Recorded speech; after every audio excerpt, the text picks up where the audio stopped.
ඕන කියලා හිතනවා. නමුත්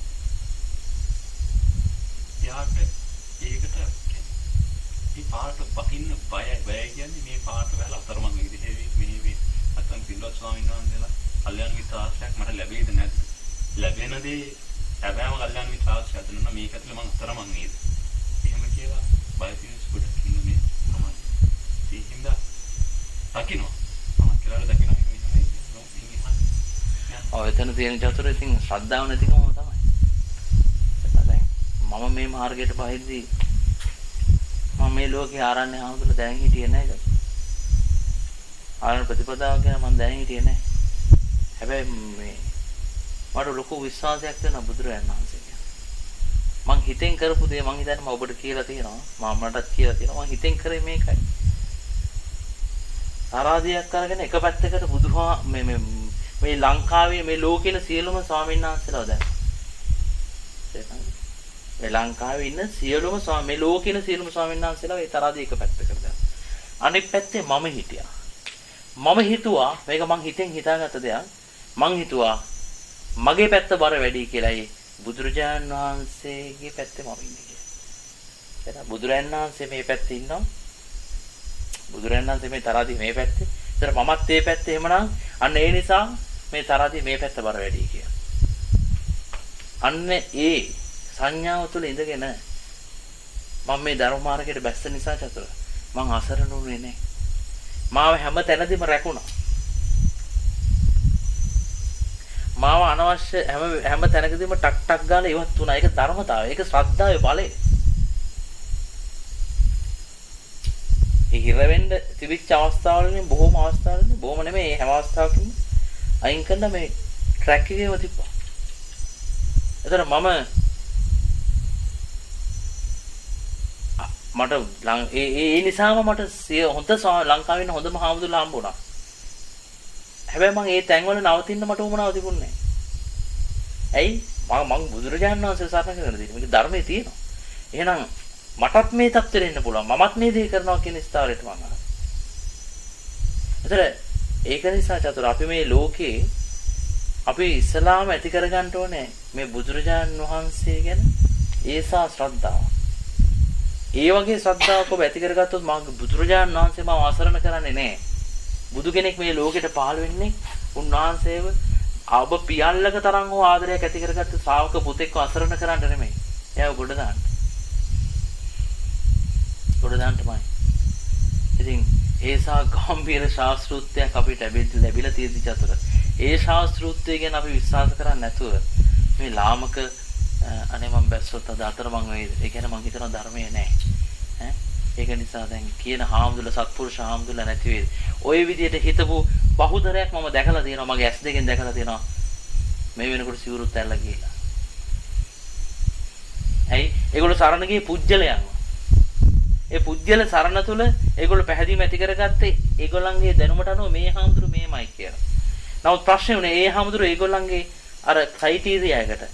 ඒ කියන්නේ ඒගොල්ලන්ගේ ඒ මට්ටමට නොගැලපෙන දැක්ක ගමන් මොකද වෙන්නේ? අරයා ගුරුවරයා ගැන කලකිරෙනවා. ඊට පස්සේ කියාගෙන යනවා ලංකාවේ මොන මාර්ගඵලලාභීද? ලංකා මාර්ගඵලලාභී නැහැ. ලංකාවේ කොටිම සමාධියක් තියෙන කෙනෙක්වත් නැහැ කියලා අර ශ්‍රද්ධාවෙන් මහාන වෙච්ච කෙනා සිවුර ඇරලා කියාගෙන යනවා. එහෙම පිරිස ලංකාවේ අදටත් තියෙනවා. උදාහරණයක් පැවිදිච්ච. මොකද උනේ? අනතනයි උනේ. ඒක නිසා යම් කිසි කෙනෙක් සැබෑම මේ ධර්ම මාර්ගයට බහිනවා නම් මම අසරණ වෙන්නේ නැහැ. මම අසරණ වෙන ශාසනයක නෙමෙයි මං ඉපදුනේ. මේ ලෝකේ ශ්‍රේෂ්ඨම සරණ මට ලැබිලා තියෙන්නේ. මම තවදුරටත් අසරණ වෙන්නේ නැහැ කියන හැඟීමෙන් එයා බැස්සොත් මම පුතේ එයා තබන පියවරක් පාසා දිනනවාමයි. එයා ෆේල් වෙන්නේ නැහැ. නමුත් ඒක තමයි ප්‍රශ්නේ. මේ ස්වාමීන් වහන්සේ කියපු තැන අර බය. ඒකට ගහලා බුදුරජාණන් වහන්සේ උත්සාහ මම මේ මොහොතේ මේ ලෝකේ මාත් ඇතුළු සියල්ල අතහැරින්න මම සූදානම්ද කියන තැනට එන්න ඕන. නොපෙනෙන නිවන උදෙසා මේ පෙනෙන භෞතික ලෝකේ සියල්ල මං අතහරින්න සූදානම්ද කියන තැනට ඔබ එනවා නම් ඔබට නිවන ඈතක නැහැ චතුර. නමුත් ඒ නොපෙනෙන නිවන උදෙසා දෙගිඩියාවක් තියෙනවා නම් යාට ජීවිතයට සෝවාන් වෙන්න බෑ. ඔබ අතන කරේ දන්නේ. මම පැවිදෙන්න කලින් කොහොමද දැන් මම ගෙදර තියෙන වාතාවරණයත් එක්ක මම ඇදලා හිටියෙත් නැහැ. මේ ඇදලා ඉඳලා අන්තිමට දැන් තාත්තට අවුරුදු දෙකක් ඉන්න කිව්වා. අවුරුදු දෙකක් ඉන්න කියලා විතර මම කල්පනා කරනවා රට යනවා. ඉතින් ඉංග්‍රීසියෙන් කතාර යනවා. ඊට පස්සේ සීලගෝයි ස්වාමීන් වහන්සේ ඒක දැනගත්තා. දැනගෙන කතා කරනවා. කතා කරලා කිව්වා ඔබ පැවිදි වුණොත් ඔබේ අම්මා තාත්තා අසරණ වෙනවා නම් මේ ධර්මයේ ශක්තිය මොකද්ද කියලා. ඒක මම හිතට සෑහෙන වැදුනා. ආ මම ඊදස් එතනින්ම අයින් කරලා මේ වෙලාවේ. කවදාවත් වැරදුන්නේ නැහැ සම්. පැහැදිලිවම සාල්සා. ඒක හරිය ගාම්භීර ප්‍රකාශයක් තමයි. ඒක අපිටත් කෙලින්ම වදිනවා. ඒ තත්ත්වය අපිත් හිටියා. මේ අම්මයි මේ තාත්තයි ඉදායිත් හිටියා. ඊට පස්සේ අපිට බුදු පියාණන් වහන්සේගේ බුද්ධ ශ්‍රාවක පුත්‍රයෙක් නේද මේ බිහි වෙලා ඉන්නේ එහෙනම් අපි අසරණ නෑ කියලා. අපේ ඉලක්කයක් නිවන උන්වහන්සේගේ ඉලක්කයක් නිවන එන එකපාරේ නෙමෙයි යන්නේ කියලා කඳුලක් වැටුන්නේ නැහැ ස්වාමීන් වහන්සේ.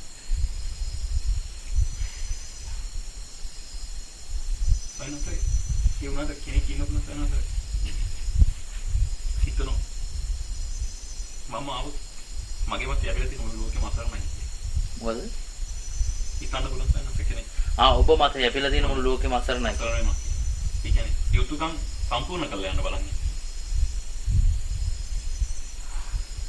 ඒ තමයි කොහොමද? ඒ කියන්නේ ඒක. ලෝකෙට අනුව ඒක. මේව අපිට දැන් ඔබ ඔය කතා කරන අබිනිෂ්ක්‍රමණය කියන මම කතා කරන්නේ නෙක්කම් මේක. නැත්නම් රිජුව මේ මාර්ගයේ යනවා නම් මොනවයි කිව්ව මම හිතන්නේ මේ කෙලෙස් තියෙන සමාජයත් එක්ක ඇතුළේ ඉන්න එක ඇත්තම පරිබෝධ කියන්නේ කොච්චර හිතන්නේ. මෙහෙමයි චතුර ඉස්සල්ලාම අපි කල යුතු දේ දැනගන්න ඕනේ චතුර. කල යුතු දේ දැන නැතුව අපි මේ කෙලෙස් තියෙන ලෝකෙන් ඈත් වුණා කියලාට අපි මතක තියාගන්න අපිත් නේ කෙලෙස් නැහැ. අපිත් කෙලෙස්. ඔබ ඔය කැලේට අරන් යන ඔය හිතමයි. එතන කැලේට අරන් යන ඔය හිතමයි අපි ඒක ඔය හිතේ තියෙන වංචනික ස්වභාවයක්. හිත ඔබට කියනවා නිවන දෙන්නේ නැතුව හිත ඔබට කියනවා බලන්න කැලේට. කැලේට ගියාම ඔබට ඔබ තේරි ගාතාවල හරි ලස්සනට කියනවා කවුද? සාලපුට මහරහතන් වහන්සේ. තුච්ච හිත. ඔබ මට කිව්වා නේද? කැලේට ඵලයක් කියලා. දිරච්ච සිවුරක් දාගෙන එක වේලින් ඉඳපන් කියලා ඔබ මට කිව්වා නේද? කැලේ ගල්ලෙනකට වෙලා ඒ අඳුරේ කිසිම එළියක්වත් නැතුව ඒ මැසි මදුරුව කන වෙලාවක ඒ බුදුරයන් වහන්සේ කෙරේ ශ්‍රද්ධාව පිහිටවගෙන ඒව සියල්ල විඳගෙන ඉන්න කියලා කිව්වා නේද? නමුත් දැන් ඔබ එහෙම ඔබ මං විශ්වාස කරලා මං කැලේට ආවා. ඒත් උඹ තාම දමනේ වෙලා නැහැ. මං දිරච්ච සිවුරුත් පරවගත්තා. ඒත් උඹ තාම දමනේ වෙලා නැහැ. බොමව රැවැට්ටෝ කිය තාලපුට මහරහතන් හරි ලස්සනට කියනවා. ඒ තාලපුට මහරහතන් වහන්සේගේ තේරි ගාථා ඒ ටිකම කියවන්නේ ගාථා 51. ඒකෙම තියෙන උත්තරය ඔබේ කතාව. එහෙනම් ඉතින් ඔබ ඔය කතා කරන අබිනිෂ්ක්‍රමණය කියන්නේ. ඒක අබිනිෂ්ක්‍රමණය නෙමෙයි නෙක්ඛම්මේ කියන්නේ. නෙක්ඛම්මේ ඔබ කරද්දී අබිනිෂ්ක්‍රමණය සකස් වෙනවා. නෙක්ඛම්මේ ඔබ කරද්දී අබිනිෂ්ක්‍රමණය ඔබට සකස් වෙනවා. ඒක සුදුසු වෙලාවට. හැබැයි ඒ අබිනිෂ්ක්‍රමණය කරද්දී ඔබ දන්නවා ඔබ කල යුත්තේ මොකක්ද කියලා. එහෙම නැතුව ඒකට කියන්නේ හිත පැවිදි කරගන්නවා කියලා ඉස්සෙල්ලා. හිත පැවිදි කරගන්න ඕනේ ඉස්සෙල්ලා. ගත පැවිදි කිරීම නෙමෙයි. මොකද පැවිද්ද තුල නිවන නැහැ. පැවිද්ද කියන්නේ පහසුවක් පමණයි ටිකක් ලෙහෙසි මේ ගමන යන්න. එනවාද? නමුත් ඔබට ඔබේ හිත කියනවා නම් නෑ මේ මිනිස්සු කෙලෙස් සහිතයි මේ මිනිස්සුකින් අයින් වෙන්න කියලා ඔබ ඔබේ හිතට ගහන්න. ඔබ කොහොමද එහෙම කියන්නේ? ඔබත් තාම කෙලෙස් සහිතයි. දුච්චේත ඔබ කොහොමද මට එහෙම කියන්නේ? ඔබ අනිත් කට්ටිය ගැන එහෙම පෙන්නන්නේ කොහොමද? ඔබ මොකද තියෙන පිරිසුදුකම කියලා ඔබ හිතට බයින්න.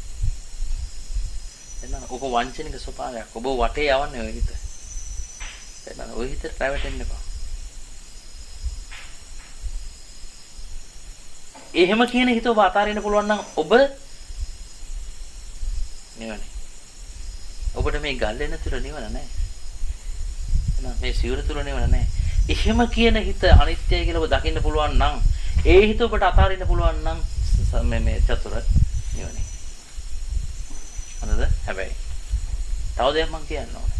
දැන් හිතන්නකෝ ඔබ ගැන කතා කරමු අපි. ඔබ ගැන එහෙම සිතුවේ ඔබගේ අපි හිත හදලා තියෙන මේ දවස්වල ගාව. ඒ නිසා ඔබ යම් ස්ථාවරක ඉන්නවා. මේ දුවයි පොඩි පුතයි ඔබ අතහැරිය කෙනෙකුට දැන් නෙළුම් ඔබට සම්පූර්ණ අනුග්‍රහය දෙනවා. යන්න චතුරාර්ය වුණ දෙයක් කරන්න මම පුළුවන් විදිහට ළමයා දාගෙන ඉන්න අම්මත් එක්ක කියලා කියාවි කියලා. මම කියන උදාහරණයක් ඈ. එම කියනවට නෙමෙයි. නමුත් චතුර විශ්වාස කරන්න ඔබ මේ ධහම අවබෝධ නොකර ගියොත් කැලේට ඔබට ඇස් දෙක පියාන ඔබ සතියක් ඉදීවි. මේ හිත ඊට පස්සේ වැටෙනවා උපේක්ෂාව.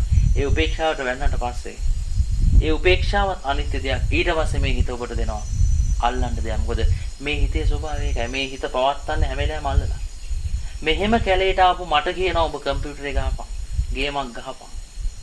ෆිල්ම් එකක් බලපන්. එහෙම කියනවනේ චතුර මේ හිත. එහෙම කියන මේ හිත මට කියනවා ඔබ ගැන මොන කතාවද? දෙනවා මේ කියන දේ. එතකොට ඔබට අල්ලන්න කියන්නේ මොකක්ද? ඊට පස්සේ ඔබ ඩැස් දෙක පියාගත්තාම එන්නේ දරුවා. ආයේ කතා දෙකක් නැහැ. දරුවත් එක්කම ටික දවසක් දරුවා එනවා. ඒකම ඊට පස්සේ නෙළුම් එනවා.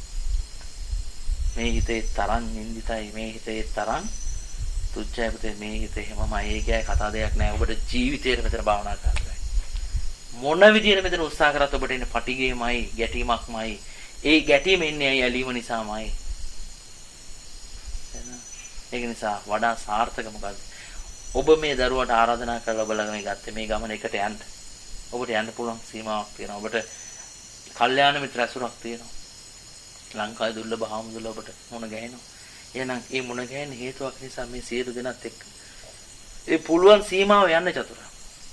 එහෙනම් යම් මට්ටමකට මේ දරුවා ආවට පස්සේ ඔබ තුන් දෙනාම සුවසේ මහානදම් පුරන්න. හැබැයි එතකොට ඔබලා කළ යුතු දේ දන්නවා. මේ හිත අතහැරීම කොතන ගියත් මේ හිත අතාරින්න තියෙන්නේ කියලා. ඔබ දන්නවා. හිත අතාරිනවා කියන්නේ මේ අවස්ථාවේ මම හිත අතාරිනවා කියලා කිව්වට අවසානයේදී උතන ඉන්නේ අවබෝධ කිරීම.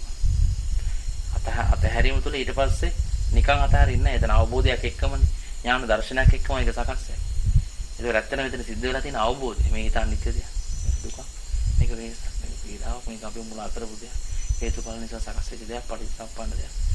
එහෙනම් මේකෙන් නිදහස් වෙන එකම නේද? නිවනමයි ශාන්ත නිවනමයි ප්‍රතිකේ මේ සංඥාම එන්නේ. නමුත් විසාද කරන ජතුර මෙහෙම කතා කරන මට එන්න පරිමම සිහිය වැඩිච්ච අවස්ථාවක් තිබුණා. පරිමම සමාධිය අවස්ථාවක් තිබුණා. නමුත් මේ වෙනකොට මොකක්වත් නැහැ. දැන් මම මේ කතා කරන මොහොතේ මොකක්වත් නැහැ. එහෙනම් මේ හිතේ තරම් වෙනස් එහෙනම් ඒ සමාධිය එහෙමනම් ඒ සතිය කියන්නේ චතුර මම නෙමෙයි. එහෙනම් ඒවා හේතුඵල නිසා සකස් වෙලා තියෙනවා. එහෙනම් මම හේතු සකස් කරේ නැත්නම් ඒ ඵලය මට ලැබෙන්නේ නැහැ. එනවා මේ කියන දේ. ඒ හේතු සකස් කරේ නැත්නම් ඒ ඵලය මට ලැබෙන්නේ නැහැ. එහෙනම් අපි ඔබ සියලු දෙනා මොකද්ද කළ යුත්තේ? හේතු සකස් කරන්න ඕනේ. කොයි මට්ටමින්ද? අපිට පුළුවන් මට්ටමේ. අපේ පරාසය තුල. තේරුණාද? ඔබ දරුවාට ආදරය, රැකවරණය, සෙනෙහස, උණුසුම සියල්ල දෙනවා. බිරිඳට ඒ රැකවරණය, ආදරය, උණුසුම සියල්ල දෙනවා. හැබැයි ඔබේ හිත දන්න. හිතෙන් ඔබ මොකද කරන්නේ? මේවා අනිත්‍ය දෙයක්, දුක් සහිත දෙයක්, අනාත්ම දෙයක්. මෙතන යන වගකීමක්, යුතුයකමක් හැටියට මම මේ දේ කරන්නේ. අන්න එතෙන්දී ඔබේ මුළු ජීවිතේම පුතේ දානයක්. ඔබ දන් දෙන්නේ හැම තප්පරයක්ම ඔබ හෙළන දහඩිය බිඳුවක් පාසා හම්බ කරන සතයක් පාසා ඔබේ මුළු ජීවිතේම දානයක්. ඒ වගේම කුසලයක්. මොකද්ද? ඔබ අත්තරින්මින් යන්නේ මේ ගමන. ඒතර දානයයි ඒ නිසාම සකස් වෙන නිවන නිර්වාණගාමී සිතයි කියන දෙකම තියෙනවා. හරි ශක්තිමත් ඒ. ඉතින් ওই විදිහට යන්න අර නැති කුසල් ටික ඔබට සකස් වෙලා ඊගාව අඩියට ඔබව ගෙනියාවි.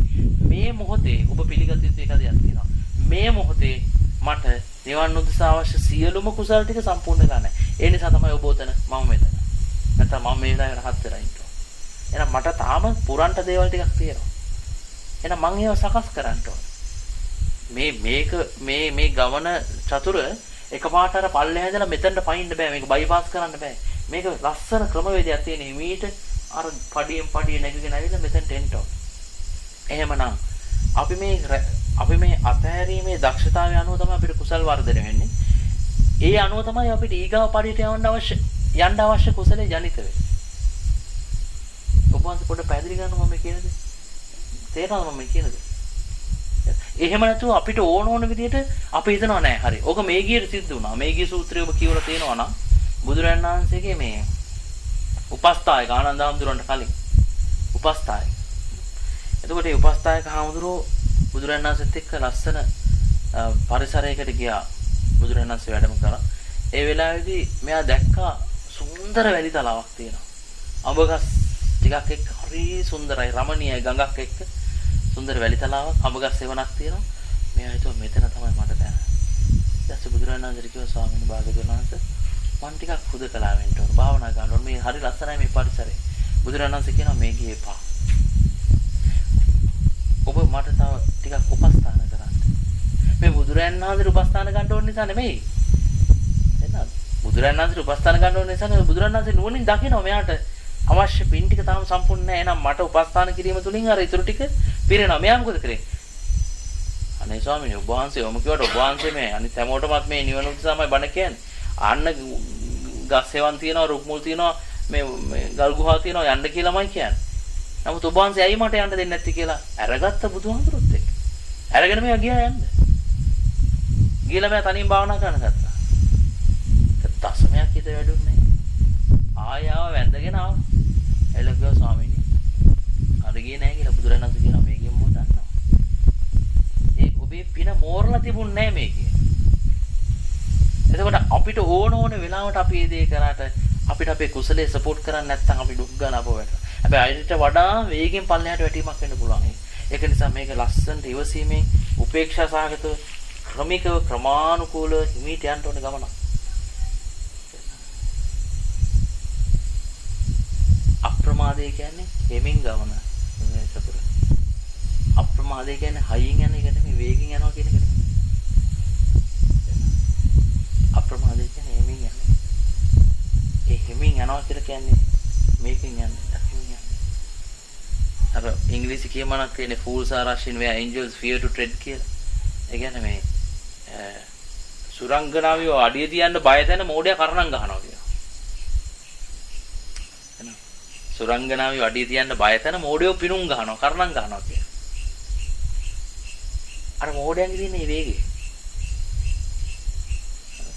අන්න ඒ වගේ අපි පොට්ටක් මේට උපේක්ෂාවෙන් මේ කාලය හා අවකාශය තුල අපිට අවශ්‍ය ටික එක්ක අපි සන්නද්ධ වෙන්න ඕන.